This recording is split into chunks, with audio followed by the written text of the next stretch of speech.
Welcome back to Game Pass Picks, the series that highlights some of the best games on Xbox Game Pass right now. Today we're looking at an Xbox 360 classic and one of my favorite RPGs, Mass Effect.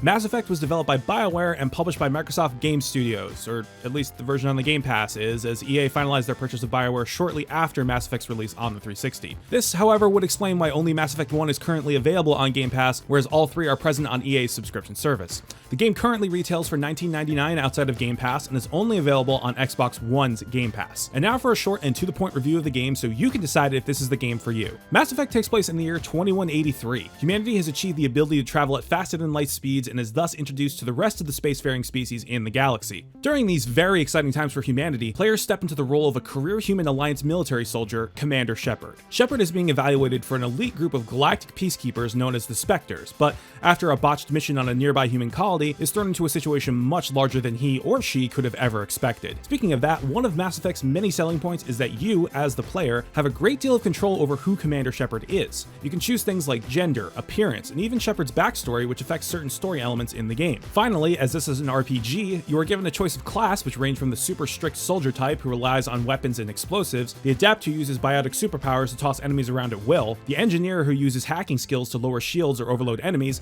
and a few hybrid classes as well. These can all be tailored to your liking via a skill tree that allows you to upgrade certain aspects of your class in ways to best fit your playstyle. This isn't where your choices end though. Shepard is also given conversation choices during cutscenes via a dialogue wheel that allows you to respond to certain situations with anger, kindness, or something in between. What do you think, Commander? We won't be staying on Eden Prime too long, will we? I'm itching for some real action. I sincerely hope you're kidding, Corporal. Your real action usually ends with me patching up crew members in the infirmary. You need to calm down, Corporal. A good soldier stays cool, even under fire. This is part of a morality system that BioWare has been using since Star Wars Knights of the Old Republic, where certain acts go towards making you more of a heroic paragon or a ruthless renegade. All of this goes towards giving players a real sense of control over Shepard and allows for an experience that feels entirely your own. Complementing Shepard is a great cast of characters who either come with Shepard on missions as part of the squad or interact with him outside of combat. My apologies as I have to be vague in order to avoid spoilers for the game, but you will find yourself connecting to characters in this game and you will have your favorites for sure. Another thing worth noting is just how great Mass Effect still looks even in its vanilla form on Xbox One. Granted, this is also enhanced by the Xbox One X, but the game still holds up pretty well given when it was made. While some of the areas haven't aged as well as others, I still am surprised by how good places like the human colony Eden Prime and the massive Citadel space station still look. For combat, Mass Effect uses a third-person cover-based system where you're supposed to hide behind cover and look for openings to take down the opposition. You are given two squad members who can be ordered to do simple tasks, or they just back you up in combat. This can lead to one of them accidentally stealing your cover on more than one occasion, but given that this game was made over 10 years ago, I can't be as harsh as I'd like to be. It's an early Unreal Engine 3 game, so some leeway must be given. Where leeway is harder to give, though, is in the frame rate. Given that this is an Xbox 360 game that is being emulated on the Xbox One, only things like resolution and load times can be improved.